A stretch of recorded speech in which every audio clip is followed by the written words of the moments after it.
घंटों में जो कुछ हुआ उससे यह समझा जा सकता है ईरान को न सिर्फ इजराइल से लड़ना है बल्कि अमेरिका से भी हो सके तो लड़ना पड़ेगा, क्योंकि ट्रंप ने खुल्लम खुल्ला धमकी दी है। ट्रंप ने ऐलान कर दिया है कि उन्हें पता है खामेनेई कहां छिपे हैं। खामेनेई एक आसान टारगेट हैं, लेकिन उन्हें अभी मारेंगे नहीं। ट्रंप ने ईरान से बिना शर्त सरेंडर करने के लिए कहा है, लेकिन खामेनेई ने भी झुकने से मना कर दिया है। आखिरकार ट्रंप ने यह कैसे दावा किया कि उन्हें खामेनेई की लोकेशन पता है? क्या ईरान की जमीन और आसमान ट्रंप की मुट्ठी में है? जब तक मारेंगे नहीं तब तक छोड़ेंगे नहीं।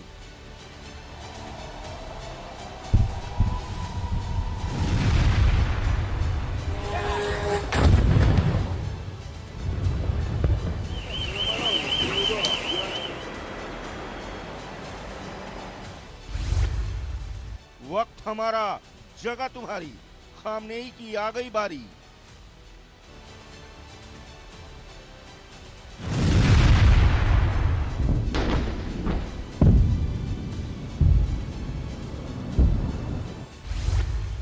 खामनेई को खुल्लम खुल्ला धमकी। ट्रंप बोले मिटा देंगे हस्ती।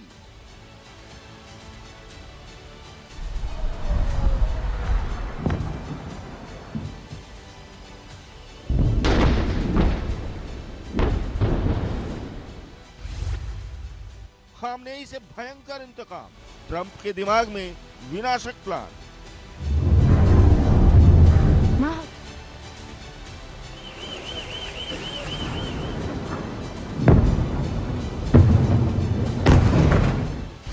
ट्रंप का जंगी जुनून, खामनेई का बहेगा खून।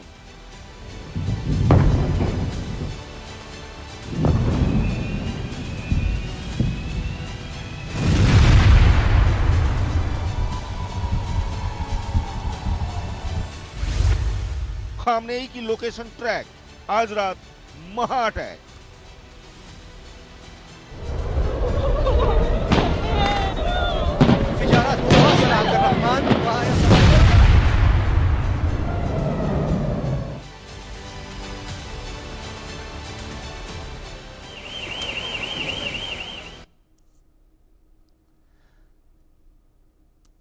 लेकिन ईरान के बंकर में मौजूद परमाणु ठिकानों और खुद खामनेई को लेकर जो तमाम कयास लगाए जा रहे हैं, तमाम जानकारियों की बात की जा रही है, वो यूं ही अचीव नहीं हो सकता। उसके लिए अमेरिका की मदद इजराइल को लेनी पड़ेगी, और वो मदद होगी बंकर बस्टर बम को लेकर। बंकर बस्टर बम क्या हैं और किस तरीके से ऐसे मामलों में कारगर साबित होते हैं? सुरंगों और बंकरों को भेदने की इनके पास क्षमता होती है।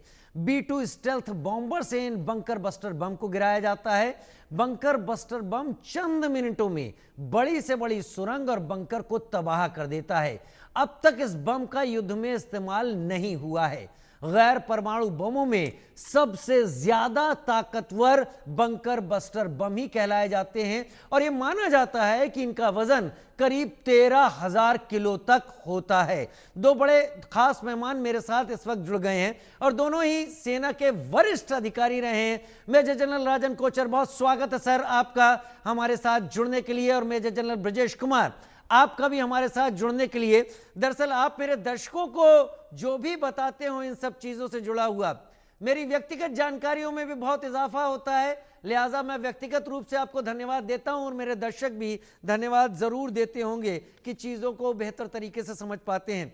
सबसे पहले मेजर जनरल ब्रजेश कुमार, मैं आपका रुख करता हूं। सवाल बहुत सीधा। ट्रंप ने कहा था, अभी कल ही कहा था, धमकी दी थी अनकंडीशनल सरेंडर। उसके बाद ट्रंप ने अलग अलग जो अपने एक्स पर पोस्ट किए उसमें कहा हमें लोकेशन पता है, लेकिन अभी हम बाहर निकालेंगे नहीं। इन्वर्टेड कॉमास या ब्रैकेट में उन्होंने ये भी लिखा, किल शब्द का इस्तेमाल किया। आज ईरान ने एक बड़ा हमला किया है 4 जगहों पर, जिसमें हॉस्पिटल भी है, सरकारी इमारतें भी हैं। क्या इजराइल का ये ट्रंप कार्ड फेल हो गया है? Major general Brajesh Kumar. राजीव जी, अब वैसे कल पहले इसका जिक्र हो चुका है कि जो लड़ाइयाँ हो रही हैं फिलहाल 2 देशों के बीच में, वो किनेटिक हैं और कॉन्टैक्टलेस हैं, जी। और उनमें बहुत लंबी दूरी है आपस में, 1600 किलोमीटर है। समुद्र का भी कोई पहुंच नहीं है। तो ले दे के रह जाती हवाई की लड़ाइयाँ। बम से विध्वंस कीजिए टारगेट्स को, आप कितने इफेक्टिवली कर पाते हैं उसकी बात अलहदा है। तो जो ये अभी चल रहा है, ईरान का भी आज काफ़ी रिपोर्ट आया है, और कोई अस्पताल वगैरह में इनकी बमबारी वगैरह हुई है। तो कहानी क्या है? कहानी तो वही है। मुद्दा नंबर एक, ईरान की को न्यूक्लियर वेपन स्टेट नहीं बनने देना, या उसको और सिंपल भाषा में कहें तो उनकी यूरेनियम इनरिचमेंट को क्रिटिकल लेवल पे नहीं पहुंचने देना, और इस वजह से हरकत हो रही है। दूसरा, उसको बाधा पहुंचा रहे हैं वहाँ के शासक, जो कि अयतुल्ला खमैनी हैं, और बहुत ही बड़े स्ट्रॉन्ग पॉलिटिकल रिलीजियस लीडर। इन सब से खतरा है इजराइल को। तो इजराइल इस खेमे में, इस चक्कर में लगा हुआ कई सालों से। वेस्ट भी नहीं चाहता है और अमेरिका भी नहीं चाहता है कि ईरान के पास में न्यूक्लियर कैपेबिलिटी हो।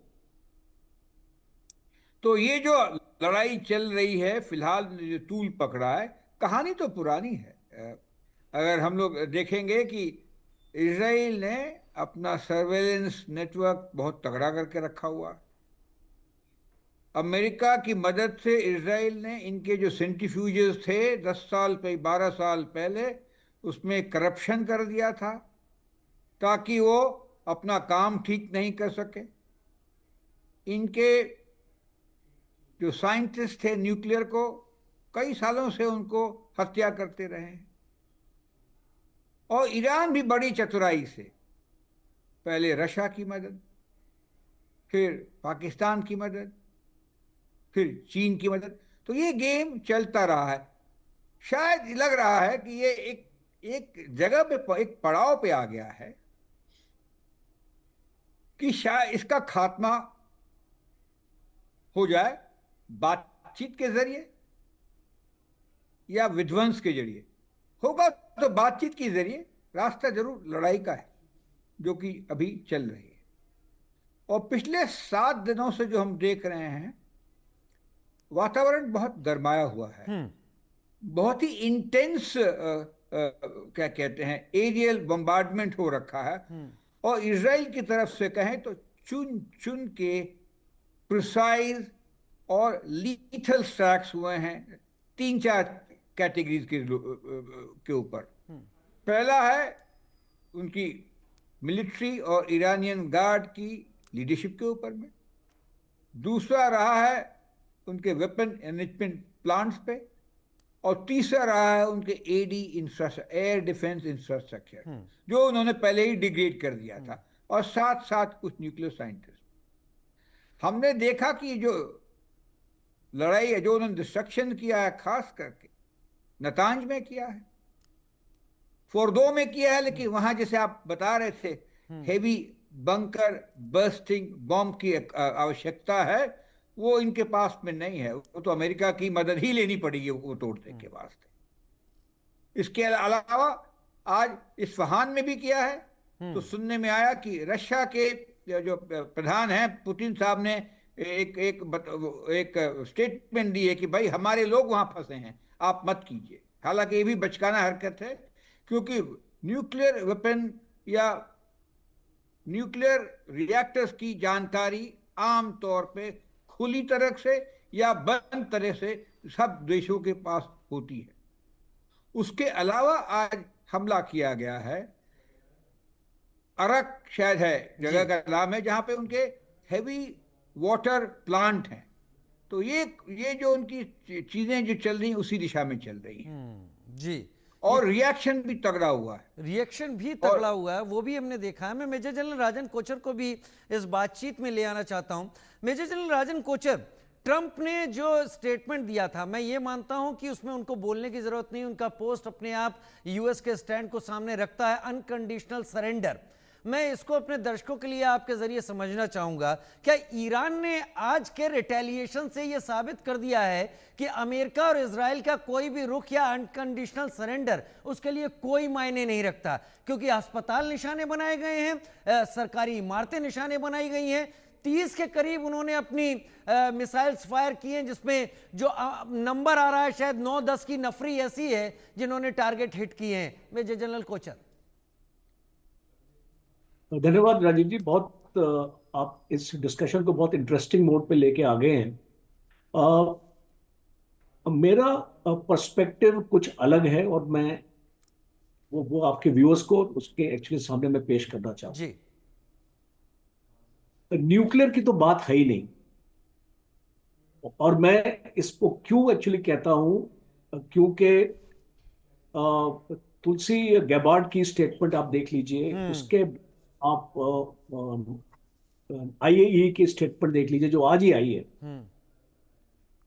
कि ईरान के पास न्यूक्लियर बम नहीं है। ये समझाइएगा सर जरूर, ये बड़ा कंफ्यूजन कर रहा है। तो लड़ाई किस चीज की हो रही है? सो इट्स वेरी इंटरेस्टिंग, इसलिए मैं इस डिस्कशन को इस मोड से आगे लेके जाना चाहता हूं। लड़ाई है कि इस पूरे मिडिल ईस्ट में अमेरिका का एक ही कांटा है, वो है ईरान।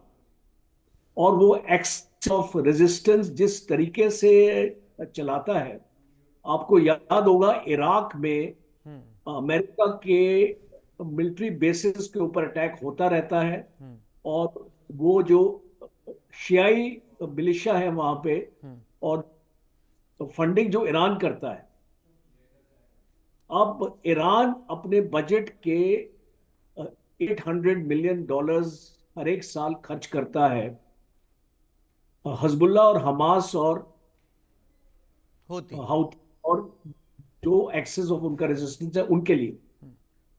और आज की डेट में जो मिसाइल्स ईरान के पास रहती हैं वो उनके पास रहती है शॉर्ट रेंज वाली, लॉन्ग रेंज वाली मिसाइल वो देता नहीं उनको, बट वो जो इजराइल के ऊपर वार कर सकती है उतनी रेंज है उन मिसाइल्स की, 400 से 600 किलोमीटर तक। तो ये जो लड़ाई है, अगर मैं अमेरिका का ट्रैक रिकॉर्ड भी आपको बताऊं, इराक की लड़ाई कुछ साल पीछे अगर आप चले जाइए तो इराक की लड़ाई में भी अमेरिका ने यही रीजन दिया, वेपन ऑफ मास डिस्ट्रक्शन। हाँ, weapons of mass destruction, chemical weapons, जो सारी चीजों के बारे में अमेरिका ने बात की थी। और जब सद्दाम हुसैन को खत्म किया था तो कुछ इस तरीके का मिला नहीं था।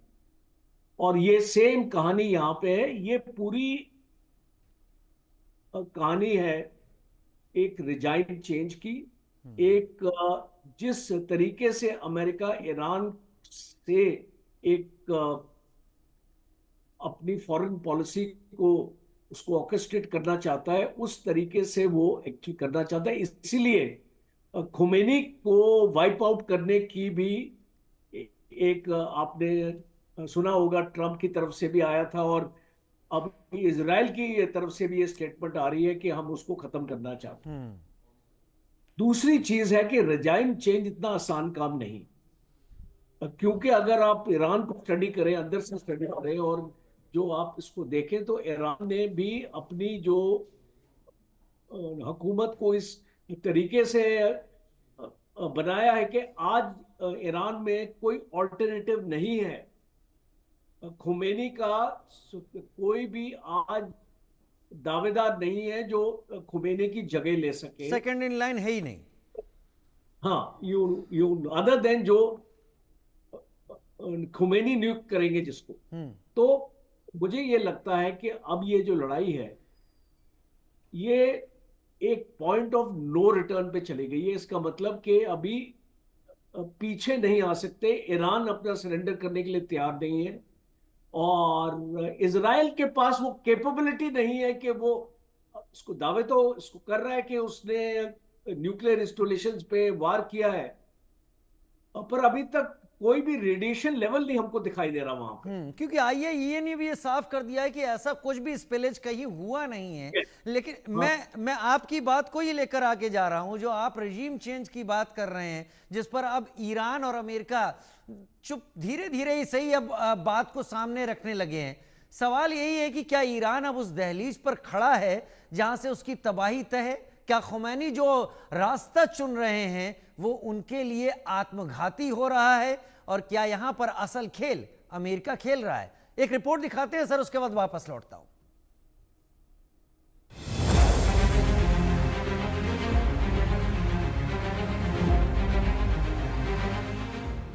इजराइल ईरान में संग्राम, खामेनेई भुगतेंगे अंजाम।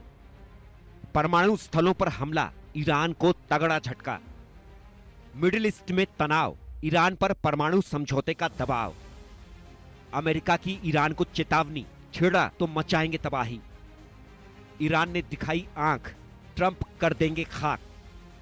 ईरान पर इजराइल के तेवर सख्त हैं। इजराइल ईरान पर मौत बनकर टूट पड़ा है। इजराइल ने ईरान के सपनों को खाक में मिला दिया है। ईरान के सर्वोच्च नेता अयातुल्ला अली खामेनेई के गुप्त प्लान की धज्जियां उड़ गई हैं। बताया जा रहा है कि जिस सीक्रेट लैब्स में खामेनेई के सपने पल रहे थे, जिस सीक्रेट लैब्स में परमाणु बम की डिजाइनिंग और टेस्टिंग कर रहे थे, खामेनेई दुनिया की आंखों में धूल झोंककर जहां परमाणु बम बना रहे थे, इजराइल ने खामेनेई के उस सीक्रेट लैब्स को ही ध्वस्त कर दिया। ये सीक्रेट लैब्स राजधानी तेहरान के बाहर बनाए गए थे। न सिर्फ सीक्रेट लैब्स बल्कि परमाणु बम बनाने वाले वैज्ञानिकों को भी नेतन्याहू ने मार गिराया। बेंजामिन नेतन्याहू ने खामेनेई के खेल को बिगाड़ दिया। इजराइल यही नहीं रुका। इजराइल ने तेहरान में उसके शाहरान तेल डिपो पर हमला किया। राजधानी के पास एक तेल रिफाइनरी पर भी इजरायली एयरफोर्स ने अटैक किया। इजराइल और ईरान के बीच छिड़ी जंग भयावह होती जा रही है। इस बीच अमेरिकी राष्ट्रपति डोनाल्ड ट्रंप ने 14 जून को ईरान को सख्त चेतावनी दी है। ट्रंप ने अपने social media platform truth social पर लिखा, अगर ईरान ने अमेरिका पर किसी तरीके से हमला किया तो अमेरिका की सेनाएं ऐसे स्तर पर पलटवार करेंगी जो पहले कभी नहीं देखा गया। ट्रंप ने यह भी साफ किया कि शनिवार की रात ईरान और इजराइल के हमले में अमेरिका की कोई भूमिका नहीं थी, इसलिए अमेरिका पर किसी भी प्रकार का हमला गंभीर नतीजों को जन्म देगा। ट्रंप ने एक तरफ खामेनेई को सख्त चेतावनी दी तो वहीं दूसरी ओर समझौते की भी पेशकश की। ट्रंप ने सोशल मीडिया पर आगे लिखा, हम आसानी से ईरान और इजराइल के बीच एक समझौता करवा सकते हैं और इस खूनी संघर्ष को समाप्त किया जा सकता है। इजराइल के ताबड़तोड़ हमलों के बाद बौखलाए खामेनेई ने इजराइल के समर्थक देशों अमेरिका, ब्रिटेन और फ्रांस को धमकी दी थी। इजराइल पर पलटवार करते हुए ईरान ने कहा, इजराइल पर हमले को रोकने की कोशिश ना करें। ईरानी मिसाइल, ड्रोन हमलों को रोकने की कोशिश ना करें। किसी ने भी इजराइल की मदद की तो अंजाम बुरा होगा। सहायता करने वालों के सैन्य ठिकानों को निशाना बनाया जाएगा। उनके जहाजों पर भी ईरान हमले करेगा। ट्रंप ने खामेनेई की इसी धमकी के जवाब में कड़ी चेतावनी दी है। दरअसल इजराइल ने लगातार तीसरी रात ऑपरेशन राइजिंग लॉयन के तहत शनिवार की रात ईरान पर फिर बड़ा हवाई हमला बोला। इस हमले में ईरान के रक्षा मंत्रालय के मुख्यालय, ऊर्जा संयंत्र और परमाणु स्थलों को निशाना बनाया गया। हमले के बाद तेल अवीव और यरूशलेम में हवाई हमले के सायरन बजने लगे। ईरान पर इजराइल के हमलों की जड़ खामेनेई का गुपचुप तरीके से परमाणु हथियार बनाने की कोशिश है। ट्रंप ने शुक्रवार को ईरान से परमाणु कार्यक्रम को लेकर समझौता करने की अपील की थी। अमेरिका और ईरान के बीच ओमान में परमाणु वार्ता होनी थी, जिसे ईरान ने रद्द कर दिया। ईरान ने न सिर्फ अमेरिका से परमाणु वार्ता रद्द की बल्कि धमकी भी दे दी। खामेनेई की इस गुस्ताखी के बाद ही ट्रंप का पारा चढ़ गया। ट्रंप ने खामेनेई को खुलेआम चेतावनी दी कि अगर ईरान ने अमेरिका को निशाना बनाने की कोशिश भी की तो ईरान की ऐसी तबाही होगी जैसी उसने पहले कभी नहीं देखी होगी। Bureau report, India news. बड़ी खबर से शुरुआत कर लेते हैं इस वक्त की। इजराइल के हमले में ईरान का एक न्यूक्लियर बेस तबाह हो गया है। अराक न्यूक्लियर बेस तबाह होने की तस्वीरें भी सामने आई। हमले के बाद अराक न्यूक्लियर बेस से धुआं उठता हुआ दिखाई दे रहा है। अराक न्यूक्लियर बेस से पर आईडीएफ ने हमला किया था और कम से कम हमले की तस्वीरों से एक बात तो साफ है कि अराक में न्यूक्लियर एनरिचमेंट फैसिलिटी हो या न्यूक्लियर कोई भी प्रोग्राम हो, वो अब कभी नहीं हो सकता, क्योंकि पूरे अराक न्यूक्लियर प्लांट और उससे जुड़े हुए हिस्से पर पिन पॉइंट प्रिसीजन स्ट्राइक की गई है और उन्हें खत्म कर दिया गया है। यानी वहां पर एक दूसरा इस तरीके का प्लांट तैयार करना दशकों की बात होगी, दिन और महीने तो दूर की बात है। मेजर जनरल ब्रजेश कुमार मेरे साथ इस वक्त यहां पर जुड़ रहे हैं।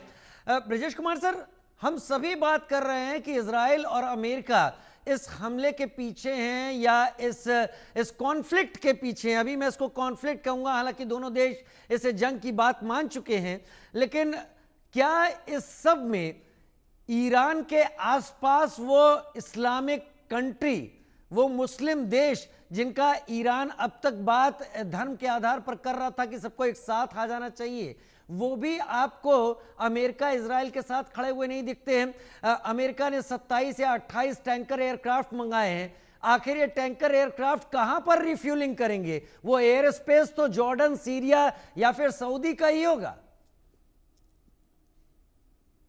जी बिल्कुल, ये मुस्लिम देश और OIC organisation of Muslim community, ये सब एक लगता है पास हो रखा है। इसकी कोई ज़रूरत नहीं है। कोई भी देश ईरान की मदद में नहीं आया है। ये 7वां दिन है युद्ध का, इसको युद्ध ही कहेंगे। बहुत तगड़ा चल रहा है। कोई भी देश पास उनके हाथ खड़ा नहीं हुआ है।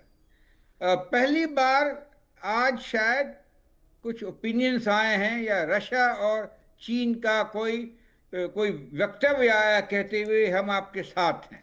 उसके अलावा किसी ने भी इनका साथ नहीं दिया है। कारण भी बहुत क्लियर है। ईरान एक सिविलाइजेशनल पावर है, बड़ा स्टेट है, 9 करोड़ की आबादी वाला, और इसके अंदर बहुत सारी खूबियां हैं इटसेल्फ, लेकिन ये शिया है। बाकी जितने स्टेट्स हैं गल्फ कोऑपरेशन काउंसिल के ली जाए तो सब सुन्नी देश हैं, और सब एक दूसरे के साथ उनका मेल जोल नहीं चलता है। अगर हम देखते हैं हूती जो थे, हूती पिछले 10-12 साल से सऊदी अरेबिया के साथ में लड़ाई कर रहे हैं। हम कतर को देखें, वो सुन्नी देश, गल्फ कोऑपरेशन काउंसिल से उसकी क्या कहते मतभेद हो गए थे पिछले कई सालों से, लेकिन उसके संबंध ईरान के साथ बहुत अच्छे हैं, क्योंकि एक बहुत ही कॉमन बड़ा सा गैस फील्ड शेयर करते हैं। और वो ऐसा देश है, वहाँ हिजबुल्लाह के लोग भी आते हैं, तुर्की के भी आते हैं, और इजराइल के भी फाइनेंस मिनिस्टर आके चले जाते हैं। तो ये तो कहानी है, ये इनके यहाँ बहुत टूट फूट खुद है, इस करके इनके साथ कोई खड़ा नहीं, खासकर इस घड़ी में। दूसरी बात, लोग माहौल को भी देखते हैं। जो लड़ाई चल रही है यूरोप के अंदर यूक्रेन और रशिया के बीच में, जो कि अनइक्वल मैच कहा जाता था जब सोचते थे, 3.5 साल से लोग फंसे हुए हैं। तो खुद के ट्रूप्स कमिट करना या डिप्लोमेटिक सपोर्ट देना संभव है, उससे ज़्यादा मुश्किल। हालांकि इजराइल अकेला नहीं है। जितने ISR कैपेबिलिटीज हैं, इंटेलिजेंस, सर्वेलेंस, रिकॉनेंस की, सैटेलाइट के द्वारा हो, शिप्स के द्वारा हो, इलेक्ट्रोमैग्नेटिक मीडियम के द्वारा हो, अमेरिका उनको प्रोवाइड करता रहा है। छोटे से देश की इतनी क्षमता नहीं है कि पूरे माहौल के अंदर ये कर सके। तो अमेरिका तो सपोर्ट है ही है इजराइल को। अमेरिका के अलावा यूरोपियन देशों का भी इसके पास सपोर्ट है, और इसी कारणवश आप देखेंगे कल एक मुलाकात भी हो रही है इनके जो फॉरेन मिनिस्टर ईरान के, वो जर्मनी, फ्रांस और यूके वगैरह।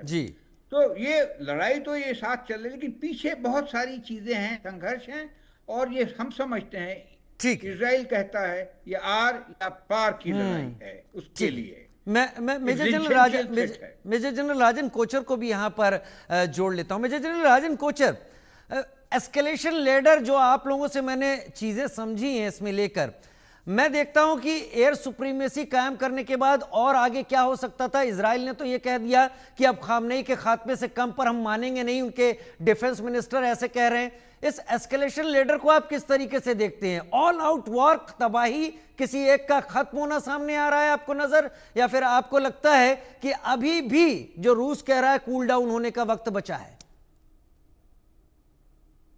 देखिए, लड़ाई में कोई भी चीज स्टैटिक नहीं होती है, ये एक डायनेमिक होती है। और ये जो चीजें चल रही हैं, बातचीत की कोशिश की जा रही है कि इस लड़ाई को रोकने के लिए रशिया भी प्रेशर लगा रहा है, चाइना भी लगा रहा है, और अमेरिका से भी बातचीत हो रही है, और यूरोपियन नेशन से भी बातचीत हो रही है। तो वो एक जो चैनल है वो चलता रहेगा। दूसरा इम्पॉर्टेंट है कि क्या जो इज़राइल एक एंड स्टेट पे, क्या एंड स्टेट इज़राइल या अमेरिका चाहता है इस लड़ाई का, वो डिक्टेट करेगा कि इसका एस्केलेशन लैडर, आपने जैसे अपना जिक्र किया, ये एस्केलेशन लैडर कहाँ तक पहुंचेगा। क्योंकि एक चीज साफ है, आपने जो भी इसको विजुअल्स दिखाए हैं और जो भी न्यूक्लियर इंस्टॉलेशंस को डैमेज हुआ है, पर बहुत जरूरी है कि आपने इनको डिले किया है, इनका न्यूक्लियर प्रोग्राम आपने कुछ महीने तक, जो भी आपका डैमेज हुआ वो इससे डिले होता है और वो इससे खत्म नहीं होता है। Exactly sir. तो अगर आपका मकसद ये है कि इनके न्यूक्लियर प्रोग्राम को फिनिश करना, तो शायद ये युद्ध इजराइल अकेले नहीं लड़ पाएगा। बिकॉज मेरा ये असेसमेंट है कि इसमें अमेरिका को आना ही पड़ेगा। और आज नहीं तो कल, आज 7 दिन हो गए हैं और 3 दिन अमेरिका वेट कर सकता है, क्योंकि उससे ज़्यादा I don't think America wait करेगा। क्योंकि अमेरिका ने अपनी तैयारी अपनी कर ली है, अपने फोर्सेस को और अपने B-52 बॉम्बर्स को, और जो भी उसको एयर रिफ्यूलिंग की रिक्वायरमेंट्स है, उसके टैंकर्स आ चुके हैं यहाँ पे। तो उसको, मुझे ऐसा लगता नहीं अमेरिका 3 दिन से ज़्यादा वेट करेगा। और ये 3 दिन में हम देखेंगे कि इजराइल अपनी इंटेंसिटी बढ़ाएगा लड़ाई की। जैसे आप एस्केलेशन की बात करते हैं, तो अभी मैं ये देखता हूं और 3 दिन में, जैसे आज हमने देखा कि इंटेंसिटी बढ़ी है, आने वाले और 2-3 दिन में ये इंटेंसिटी बढ़ेगी। एक सिचुएशन का रिव्यू किया जाएगा इसके बाद 48-72 आवर्स के बाद, फिर उसके बाद शायद अमेरिका डिसाइड करेगा। बिकॉज देखिए, अगर एक बार अमेरिका इस युद्ध में आ जाता है तो इसके बहुत सीरियस कॉन्सिक्वेंसेस होने वाले हैं।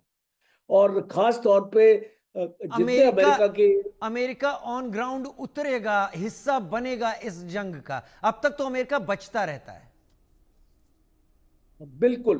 तो इसलिए अमेरिका भी इस जंग में उतरना नहीं चाहता है, और वो इसलिए वेट कर रहा है। इसलिए ट्रंप ने अभी ये अपने ऑर्डर्स को रोक रखा है। बिकॉज अमेरिका भी जानता है कि अगर ये एक डायरेक्टली युद्ध में एक्चुअली पड़ेगा, अभी तो अमेरिका बोल रहा है कि हमारा कोई लेना देना नहीं है युद्ध से, और वो एक पीस टॉक्स की बात कर रहा है, जैसे आपने अभी इसको जिक्र किया अपने प्रोग्राम में। तो इसको, मुझे ये इसको लगता नहीं है अमेरिका अपनी कोशिश करेगा इस युद्ध में नहीं पड़ने के लिए, क्योंकि अमेरिका का भी बहुत नुकसान हो सकता है। और इसीलिए और खास तौर पे नुकसान क्या होगा, वर्ल्ड का इकोनॉमिक नुकसान होगा। और ये अगर आप स्टेट ऑफ हॉर्मूज को देख लीजिए, आप बाबा अलमंडब को देख लीजिए, रेड सी को देख लीजिए, आप पर्शियन गल्फ को देख लीजिए, गल्फ ओमान को देख लीजिए, पूरा वर्ल्ड का 35% ट्रेड यहाँ से आता है। और इससे अमेरिका को भी बहुत झटका पड़ेगा, और यूरोपियन कंट्रीज को भी बहुत मैं सर इसी चीज को, क्योंकि मैं भी यही सोच रहा था जो आपने अभी अभी जोड़ा, मैं इसको मेजर जनरल ब्रजेश कुमार तक भी ले जाता। आपने बहुत बढ़िया पॉइंट यहां पर रखा। रशिया को लेकर अब तक बहुत बड़ी दिक्कत ही थी मेजर जनरल ब्रजेश कुमार, क्योंकि यूरोप सारी अपनी गैस की और बाकी सप्लाई रशिया से ले रहा था और उसको इस्तेमाल कर रहा था। अब सारे सैंक्शंस के बाद उसमें कमी आई थी, तो एक ये सोर्स था। क्या आप इस बात को सोचते हैं मेजर जनरल ब्रजेश कुमार, एक तरफ रेड सी है, दूसरी तरफ हॉर्मुज स्ट्रेट है, अगर यहां पर कुछ बड़ा हो जाता है या ईरान हॉर्मुज स्ट्रेट में कुछ बड़ा कर देता है, जैसे कई एक्सपर्ट कह रहे हैं कि वहां पर माइंस भी बिछाई हुई हैं, क्या अगर ऐसा कुछ हो जाता है तो ये वॉर बहुत एक्सपेंड कर जाएगा, फिर रुकेगा नहीं? जी, देखिए, कोई भी जो चोक पॉइंट है, खासकर जब हम होर्मुज की बात कर रहे हैं, क्योंकि ये दुनिया का 20% तेल और 30% तेल और 20% गैस एनर्जी के मार्फत यहाँ से गुजरता है। और स्टेट की अगर ढांचा देखें तो सदर्न पॉइंट में, साउथ में ओमान है, जो जो उसको वहाँ उसका पोस्ट है जो देखता है, और करीब 12 या 13 किलोमीटर या उससे भी कम नॉर्थ में ईरान का पोस्ट। और इस अगर पोस्ट पे मुझे मौका मिला वहाँ पे जाके एक देखने का, तो जितने शिप्स आते जाते हैं उनकी गणना करते हैं, सर्वे करते हैं, देखते हैं। और इतना नैरो है कि वहाँ ज़्यादा कुछ करने की ज़रूरत नहीं है। एक टैंकर को वहाँ पे आप छोड़ दें और उसको डुबा दें तो पूरा रास्ता बंद हो जाएगा। तो ये तो करने की क्षमता है, अगर इस विषय पे आ जाए, इस नतीजे पे आ जाए कि और कोई चारा है नहीं ईरान के पास, तब तो ये एक इशू है। हालांकि इसको भी टैकल किया जा सकता है। लेकिन चलते हैं थोड़ा सा पहले, जो एस्केलेशन की बात हो रही थी। देखिए, ये जो 7 अक्टूबर से लड़ाई चल रही है ईरान द्वारा या हमास के जरिए या प्रॉक्सी के जरिए, 7 अक्टूबर 2023 से, और एस्केलेशन तो अभी हुआ है 7 साल बाद। और कब हुआ है? जब इनके मेजर प्रॉक्सीज को, हमास हो, हिजबुल्लाह हो, उसको इन्होंने किनारे कर दिया इजराइलियों ने। सीरिया में रिजीम चेंज हो गया, तो हिजबुल्लाह का आने जाने का रास्ता या सामग्री पहुंचाने का रास्ता खत्म हो गया।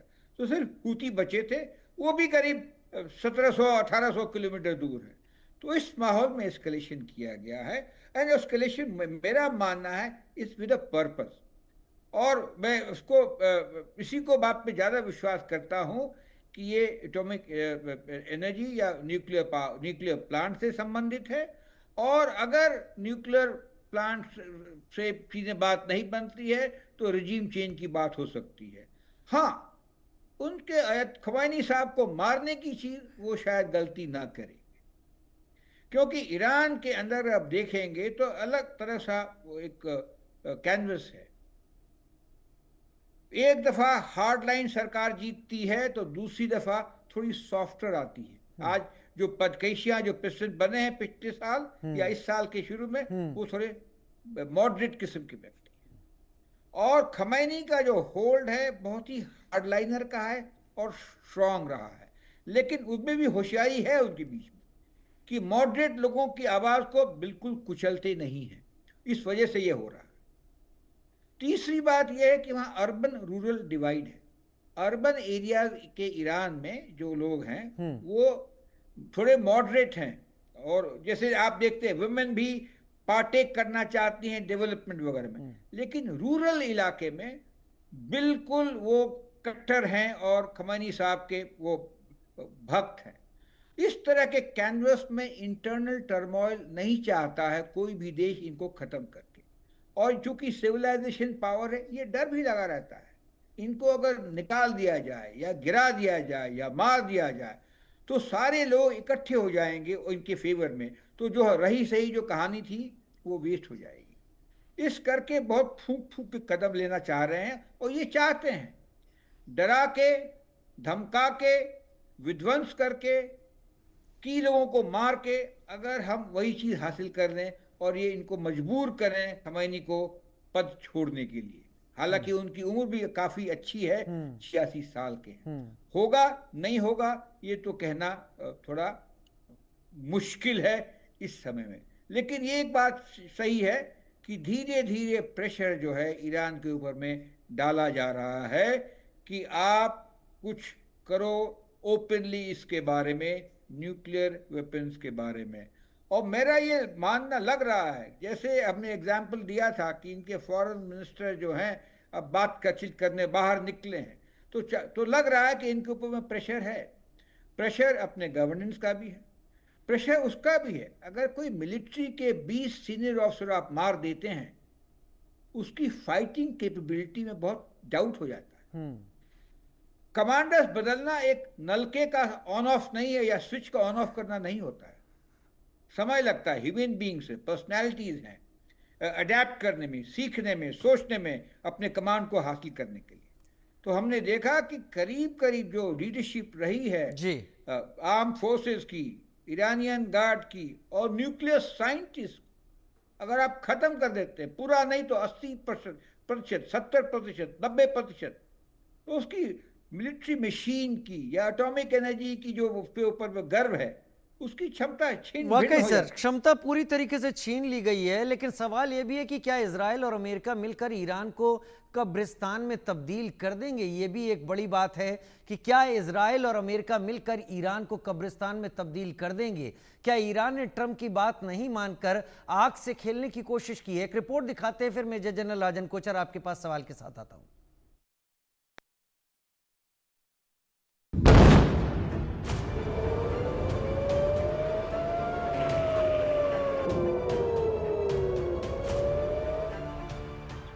ईरान में तबाही की ये तस्वीरें डरा रही हैं।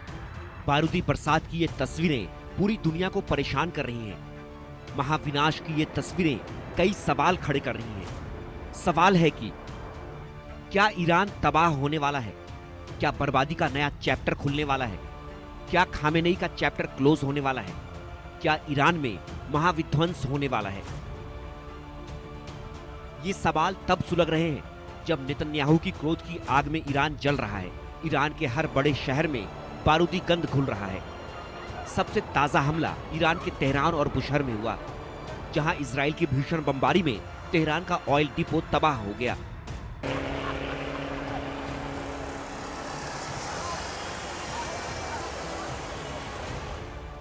तेहरान के ऑयल डिपो से उठती आग की ये तस्वीरें बता रही हैं कि पूरी प्लानिंग के साथ इजराइल ने ईरान की रीढ़ की हड्डी पर वार किया, बारूदी हमला कर खामेनेई की कमर तोड़ दी।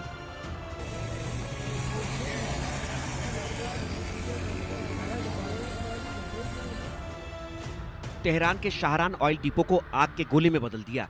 इसके पहले ईरान के बुशहर शहर के पास एक गैस फील्ड और आबादान में ऑयल रिफाइनरी पर भी जबरदस्त अटैक किया। सिर्फ इतना ही नहीं, इजराइल का दावा है कि उसने तेहरान में रक्षा मंत्रालय को निशाना बनाया, ईरान के कई हथियार डिपो को तबाह कर दिया, ईरान के 150 से ज्यादा ठिकानों पर हमला किया। इसके साथ ही ईरान में अगला टारगेट क्या होगा, इसका खुलासा भी इजराइल ने कर दिया। ईरान के ऑयल डिपो पर हमले के बाद इजराइल के एक अधिकारी ने कहा, खामेनेई हमारी रेंज से बाहर नहीं है, हमारा अगला टारगेट खामेनेई हो सकते हैं। इजराइल खामेनेई को खत्म करने की संभावना से इनकार नहीं कर रहा है, लेकिन यह कई कारकों पर निर्भर करेगा। हमने हालिया हमलों में ईरान में भारी नुकसान पहुंचाया है। यह संघर्ष अब तभी रुकेगा जब ईरान स्वेच्छा से अपना परमाणु कार्यक्रम खत्म कर दे। लेकिन ईरान भी झुकने को राजी नहीं है। ईरान ने इजराइल के साथ ही नेतन्याहू के साथ खड़े देश अमेरिका, ब्रिटेन और फ्रांस को अंजाम भुगतने की धमकी दी है। ईरान ने कहा, अगर अमेरिका, ब्रिटेन और फ्रांस इजराइल पर ईरानी हमलों को रोकने में मदद करेंगे तो इस क्षेत्र में उनके ठिकानों और जहाजों को निशाना बनाया जाएगा।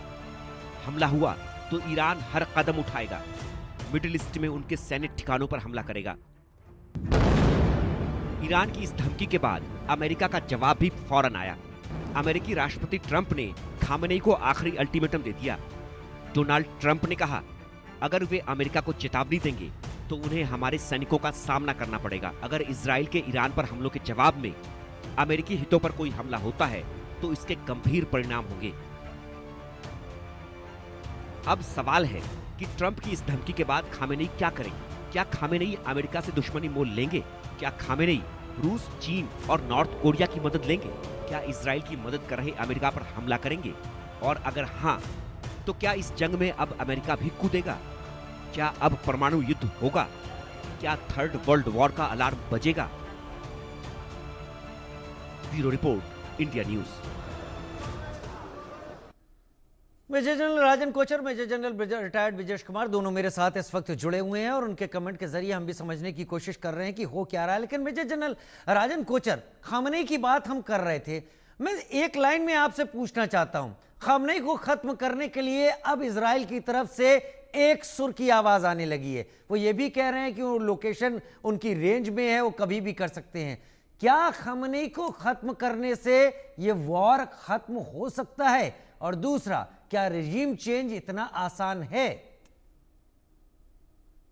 देखिए, जिस तरीके से मैंने ईरान को स्टडी किया है और जिस तरीके से खमीनी ने उसके लेयर्स बनाए हैं गवर्नमेंट में, और जिस तरीके से वो रूल कर रहे हैं यहाँ पे इतने सालों से, खुमेनी को मारने से ये रिजाइम चेंज इनको पॉसिबल नहीं होगा। ये एक्चुअली एक स्टेटमेंट है जो ये अपना, बिकॉज धमकियों और साइकोलॉजिकल वॉरफेयर का एक दौर चल गया है, जिसमें अमेरिका भी, जो स्ट्रॉन्ग स्टेटमेंट्स अमेरिका की तरफ से आ रही हैं, ट्रंप की तरफ से आ रही हैं और खुमैनी की तरफ से भी आ रही है, तो मुझे लगता नहीं है कि इसको मार के भी ये लोग अपना मकसद अपना पूरा कर पाएंगे। बिकॉज एक उनकी हायरार्की है उसको ईरान की, और वो जो हायरार्की है वो सेम सोच रखती है जैसे खुमैनी रखते हैं। तो मुझे लगता नहीं है कि अगर ये खुमैनी को मार भी देंगे तो कोई इनको ज़्यादा इतना ग्रेट इम्पैक्ट इनको मिलने वाला है इस लड़ाई में।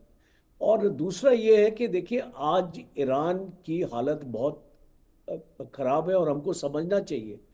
और अगर मैं कुछ आंकड़े आपको दूंगा तो आपको पता चल जाएगा कि ये फॉरेन मिनिस्टर्स अभी क्यों जा रहे हैं इसको, लड़ाई को रोकने के लिए, बिकॉज एक डेस्परेशन आ चुकी है। पहली ये चीज़ है कि ईरान का जो ऑयल एक्सपोर्ट है सैंक्शन के बाद 2,42,000 बैरल्स पर डे था, आज की डेट में 1,02,000 बैरल्स पर डे। आप जान सकते हैं कि ऑलमोस्ट 50% आधा हो चुका। हाँ, और जो खर्क आइलैंड है जहाँ पे 90% इनका जो ऑयल एक्सपोर्ट होता है वो फ्राइडे से बंद है। तो अभी जो भी इनका रेवेन्यू था वो भी रुक चुका है, और वहाँ पे कोई टैंकर्स लाइंड अप नहीं है। और जो साउथ पार्स की गैस फील्ड थी जिसमें ईरान का 80% गैस का उसका उत्पादन होता है, वो भी बंद है, सस्पेंडेड है, और उसको ईरान ने भी, इसको इजराइल ने भी स्ट्राइक किया हुआ है, तो उसके ऊपर भी नुकसान आया हुआ है। और अगर आप इनका इनकी करेंसी देखें तो ये ऑलरेडी 90% डी वैल्यू हो चुकी है। जो रियाल है इनकी करेंसी वो ऑलरेडी 90% डी वैल्यू हो चुकी है। इन्फ्लेशन ऑलमोस्ट 40 से 50% आपका ईरान में चला गया है। इसकी एनर्जी और वाटर शॉर्टेज, इतने लंबे पावर कट होते हैं ईरान में, तो और इनका जो इरिगेशन है वो भी इनसफिशिएंट है। ये एक पूरी एक रिपोर्ट आज मैंने पढ़ी है, तो इससे एक आपको एक साफ इंडिकेशन मिलता है कि ईरान इस लड़ाई को और लंबा नहीं खींच सकते हैं। आप जितनी भी तबाही ईरान में आपने ऑलरेडी कर दी है, काफ़ी हो चुकी है, और काफ़ी मिलिट्री टारगेट्स इनके जितने भी मिसाइल लॉन्चर्स थे, जो इनके जो साइट्स थी उनकी ऑलमोस्ट 30 से 40% आपने नष्ट कर दिया है। और ख़ास तौर पे जो लॉन्ग रेंज की मिसाइल्स थी वहाँ पे आपने काफ़ी नुकसान इनका पहुँचाया है। और रोज़ हम देख रहे हैं कि इनके न्यूक्लियर इंस्टॉलेशंस पे और जो इनका जो न्यूक्लियर प्रोग्राम है वो ये उसको पीछे करने के लिए आपने इसको बहुत आपने टैक्स किए हैं। और जो इनके पास खाली $33 बिलियन आज की डेट में फॉरेन एक्सचेंज रिजर्व्स है, और कंट्री को अगर अपने रिजर्व्स में अगर ये इसको चलाने की कोशिश करेंगे तो बहुत मुश्किल हो जाएगा। इसलिए अभी वो अपने रिजर्व्स को टच नहीं करना मांगते, पर आने वाले वक्त में अगर ये लड़ाई आगे जाएगी तो इनको अपने फॉरेन एक्सचेंज रिजर्व्स को भी इस्तेमाल करना पड़ेगा।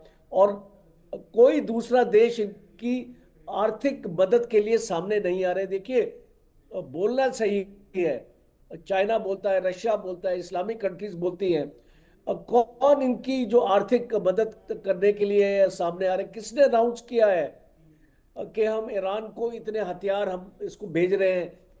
बिकॉज पूरा घेरा लग चुका है ईरान का। जो भी एयर स्पेस है वो इसको इजराइल और अमेरिका उसको डोमिनेट करते हैं। इसको सी के रूट से कुछ आ नहीं सकता, बिकॉज मेडिटेरेनियन सी के ऊपर पूरा ये अमेरिका का कब्जा है।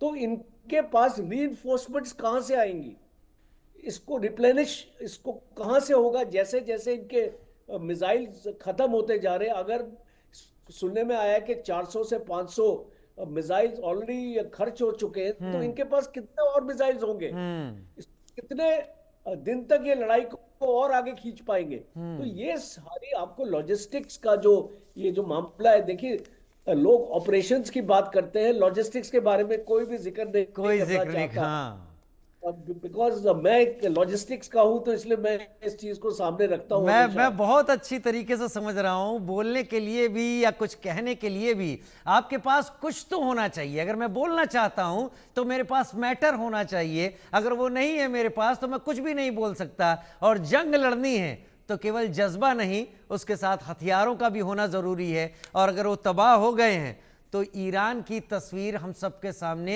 दिखाई पड़ती है। मेरे ख्याल से आप दोनों का संदेश जो था, मुझे लग रहा है 3 या 4 दिन की बात अब मुझे लगती है, लेकिन कुछ भी हो सकता है वॉर में। ये भी यहां पर एक राइडर रखना होगा। बहुत धन्यवाद मेजर जनरल ब्रजेश कुमार और मेजर जनरल राजन कोचर, आप लोगों ने अपने अनुभव को हमारे दर्शकों के साथ साझा किया। बहुत धन्यवाद।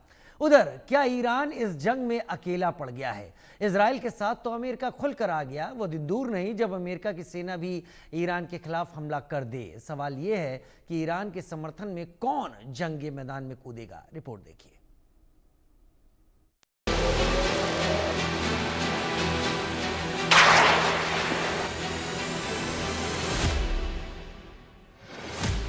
क्या मिडिल ईस्ट में महाविनाश होगा? क्या नेतन्याहू की क्रोध की आग में ईरान खाक होगा? क्या ईरान में तबाही का नया चैप्टर खुलेगा? क्या ईरान पर अब परमाणु हमला होगा? ये सवाल तब सुलगने लगे जब इजराइल और ईरान के बीच छिड़ी जंग में महातबाही की स्क्रिप्ट लिखी जाने लगी। विनाश की तस्वीरें सामने आने लगी। बारूद की बरसात से दुनिया थर्राने लगी। ईरान के एटमी सेंटर पर हमले से बौखलाए खामेनेई ने इजराइल पर सबसे बड़ा हमला किया। 150 मिसाइलों का मुंह इजराइल की ओर खोल दिया। ईरान के इन मिसाइलों ने इजराइल में बड़ी तबाही मचाई। 6 मिसाइलें इजराइल के तेल अवीव में गिरी, जिसमें 3 लोगों की मौत हो गई, जबकि 90 लोग घायल हो गए। तेल अवीव में कई इमारतें तबाह हो गईं। यरूशलेम में भी धमाके की आवाज सुनी गई। ईरान ने दावा किया कि मिसाइल इजरायली रक्षा मंत्रालय पर भी गिरी। ईरान का पलटवार कितना जबरदस्त था, विनाश की ये तस्वीरें साफ साफ बयां कर रही हैं। इन हमलों से इजरायली पीएम नेतन्याहू इंतकाम की आग में जलने लगे। ईरान में महाविनाश की स्क्रिप्ट तैयार करने लगे। ईरान के एटमी ठिकानों पर हमले के बाद खामनेई की गर्दन मरोड़ने का प्लान बनाने लगे। नेतन्याहू ने तय कर लिया कि आर पार की जंग लड़ेंगे, खामेनेई को नहीं बख्शेंगे। ईरान के मिसाइल हमले का जवाब बारूद की बरसात कर लेंगे, ईरान को तबाह कर देंगे, जिसका ट्रेलर भी दिख गया। इजराइल ने एक बार फिर ईरान के एटमी सेंटर को टारगेट किया। ईरान के न्यूक्लियर सेंटर पर दूसरी बार जबरदस्त हमला किया। इसके साथ ही इजराइल के दर्जनों फाइटर जेट्स ने रात भर ईरान की राजधानी तेहरान पर हवाई हमला किया। इस दौरान ईरानी एयर डिफेंस इंफ्रास्ट्रक्चर को भी निशाना बनाया गया। ईरान के इस्फहान शहर पर मिसाइल अटैक किया। इजराइल के ताजा हमले में ईरान के 60 लोग मारे गए, 350 से ज्यादा लोग घायल हुए। इन हमलों से इजराइल ने अपने इरादे साफ कर दिए। नेतन्याहू ने बता दिया कि वो अब किसी भी हद तक जाएंगे, लेकिन मिडिल ईस्ट की ये लड़ाई दुनिया को डराने लगी। वर्ल्ड वॉर की आशंका जताई जाने लगी। थर्ड वर्ल्ड वॉर की आशंका इसलिए क्योंकि इजराइल ईरान तनाव के बीच दुनिया 2 धड़ों में बटी नजर आ रही है। इजराइल के साथ अमेरिका, ब्रिटेन और जर्मनी जैसे देश खड़े हैं, जबकि रूस, चीन और नॉर्थ कोरिया जैसे देश खुलकर ईरान के साथ खड़े हैं। संयुक्त राष्ट्र में चीन के डिप्लोमेट फू कांग ने ईरान पर इजरायली हमले की निंदा की और उससे मिलिट्री एक्शन रोकने की मांग की। लेकिन नेतन्याहू के रुख से साफ है कि वो रुकने वाले नहीं हैं, थमने वाले नहीं हैं। वो ईरान पर हमला तेज करेंगे। ऐसे में सवाल है कि क्या मिडिल ईस्ट की लड़ाई वर्ल्ड वॉर की वजह बनेगी?